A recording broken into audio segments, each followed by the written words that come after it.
Hey everybody, welcome back to the channel. Thank you so much for once again joining me for tea time. Today we have a little bit of fireside. That smokiness of the lap song is so good, guys, so good. I hope you're joining me with your cup of tea, maybe a cup of coffee. As we always say, we talk about tech as well as photo and video on this channel. Today is going to be a photo day. We're going to be talking about the death of the DSLR and what happens when your lenses are discontinued. Many folks' lenses were discontinued just as of last week, and we're going to get into that. One other question is, should you buy a DSLR in 2022? Yes or no? Or just possibly just stick with mirrorless? We'll see. We'll see. By the end of this video, maybe you'll learn a little something and maybe you'll get a different point of view. You never know. Today, we're going to be talking about Sony as well as Canon lenses and which ones were discontinued. Before we get into it, I want to say that if you haven't downloaded any of my ebooks as of yet, go check them out. You can find them over at JCristina.com/books. Once again, JCristina.com/books. So, which ones were discontinued? Why? And how are we going to move forward with this? Well, let's start out with Sony. Sony's A-Mount was around way back in 1985. People were like, come on, Joe. 85? Yes, 1985 is when Sony's A-Mount came out. And it wasn't them that developed the A-Mount. It was Minolta, the same people that put together this camera. My absolute favorite, this is the Minolta SRT 102. I still use this for doing some of my fine art black and white photography that I show in galleries. I love this thing. Well, Minolta sold out to Sony, or Sony bought out Minolta way back in 2006. And at that time, they introduced the A-Mount. And as of about 4 or 5 years ago, we haven't seen any, zip, A-Mount anything. No cameras and no lenses. Absolutely nothing for the last 4 or 5 years. So people thought that they were discontinued. Well, as of last week, it's official. The A-Mount is now dead. Sony has discontinued them. If you go to their site, they all are listed as discontinued. That is the end of the A-Mount. Well, this kind of holds true also with Canon. Last week, we heard something similar, that Canon was discontinuing the EF and EFS mount. And I was like, wow, that's kind of interesting. Well, if you don't know, the EF mount came out in 1987. That is 2 years after Minolta came out with their A-Mount. So the EF mount has been around for 35 years. It's a long time. It's long in the tooth, obviously, but it's being used everywhere. Now, in February 2022, they're saying that it's the end.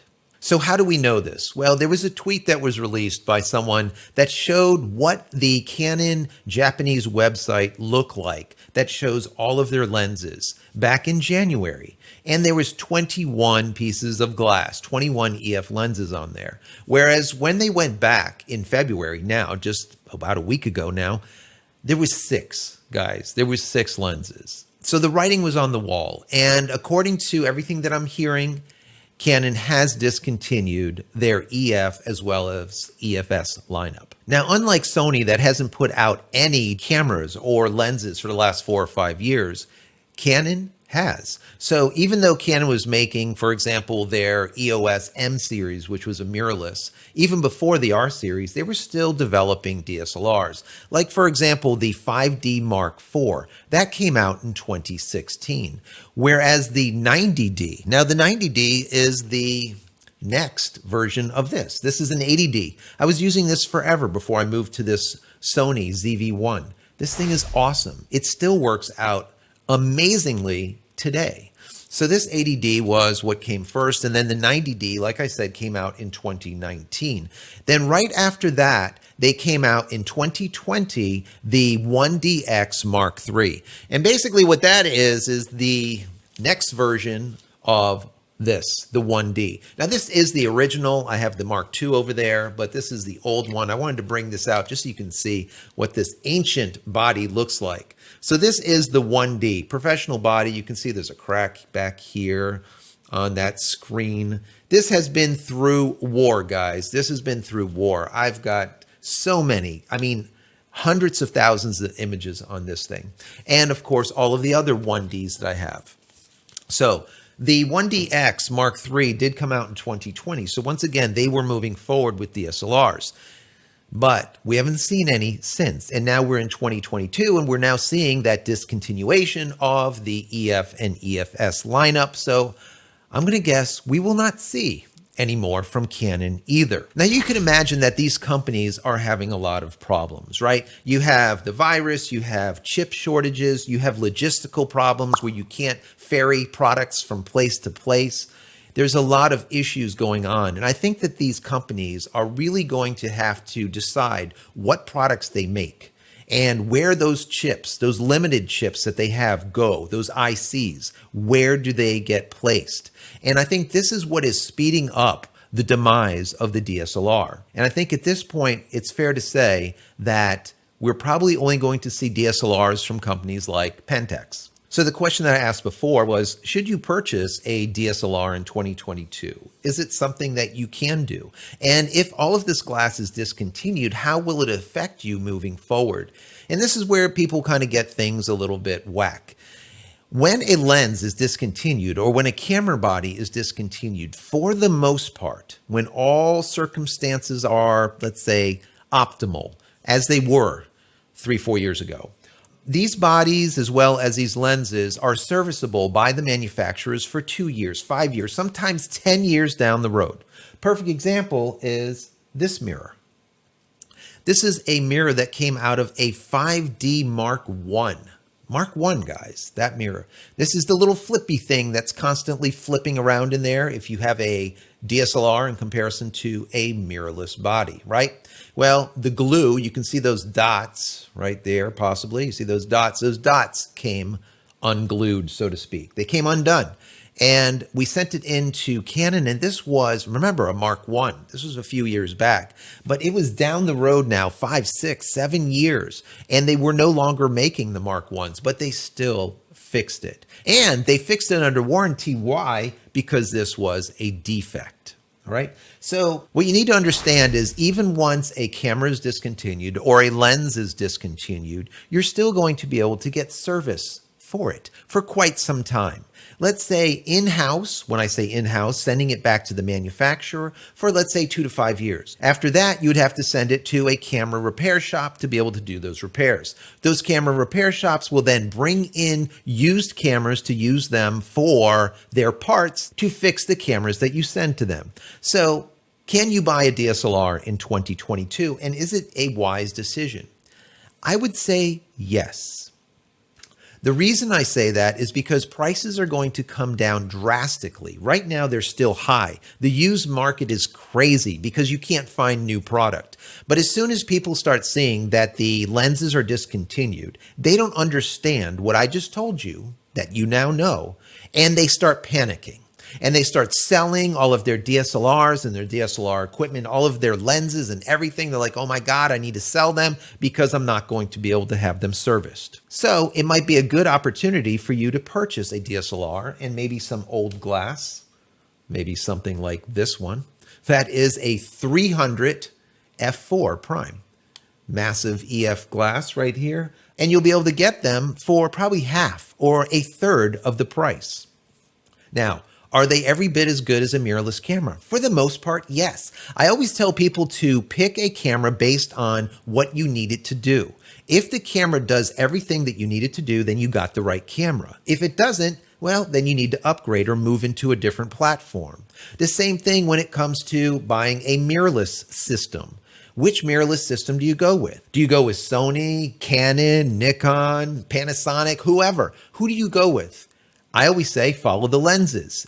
Are the lenses that you need, that you require for your job or for your passion available on that platform? I always use tilt shift lenses as an example. Why? Because only certain manufacturers have them. And if you are an architectural photographer and you're doing buildings and you want to line stuff up in camera and not later on in post stretching things out, well, a tilt shift is where it's at. And if the platform that you're looking at doesn't have those lenses available, you probably need to look at a different platform. The same thing holds true with the DSLR. Does it do what you need it to do?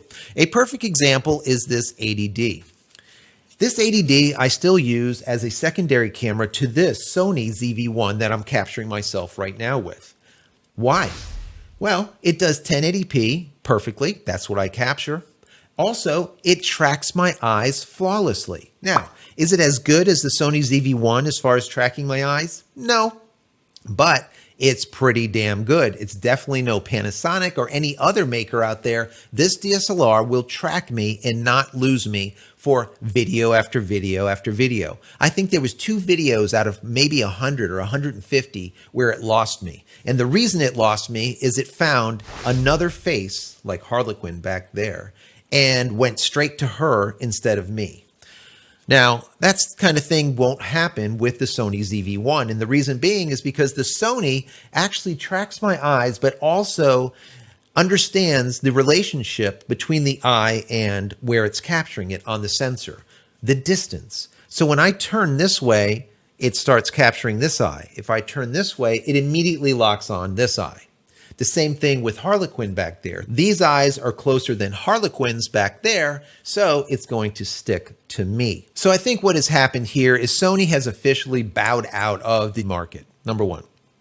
Canon is almost officially bowing out of the DSLR market by getting rid of their EF and their EFS lenses. Bear in mind, EF lenses are still used globally by the millions, especially by video production crews. Even myself, as a DP or a director of photography, I use EF glass on a lot of different cameras. Doesn't matter if it's a Red or an RE or even maybe a Panasonic EVA 1. We use adapted EF glass, especially when the client is on a budget. Okay, so EF is very important, and you're going to find EF on the market for a decade or longer. Okay, it's going to be there forever. You're going to be able to buy it anytime you want to. So it's not going to just disappear. Also, what I think is going to happen now that we can say that Canon is officially bowing out of the DSLR market, we're going to see that Canon will never come out with a 7D Mark III. The 7D Mark III will be a Canon EOS R7. And that R7 will be most likely APS-C, but it will take RF or full frame glass. The same thing that Sony does with its E-Mount. Also, the 1DX, right? The 1DX. We're not going to see a 1DX Mark IV. That camera will be a Canon EOS R1. Once again, mirrorless. That's where things are going, moving forward. Canon is shrinking its lineup just like all other manufacturers. They're going to be producing all of the RF cameras as well as M series. Will M series continue forward? And not only do I think that it will continue forward, we will see more lenses now that they're going to discontinue the EF and EFS. As it is now, if you go to the site, you will see more M series glass than you see EF and EFS. So I do think that they're going to expand on the M series. Why? Because they can. They don't have to worry about EF and EFS anymore. So they can have that M series as a bridge into their RF line. Just like they have the R5C as a bridge into their C series. If you don't know, Canon C series is their cinema line.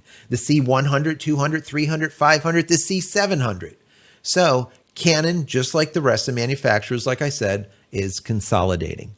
So what do you think? Are you going to be buying a DSLR in 2022, or are you just going to go straight into mirrorless? Do you think that there is some really good deals that are going to be happening like I alluded to earlier, now that this panicking will ensue? I promise you, watch eBay.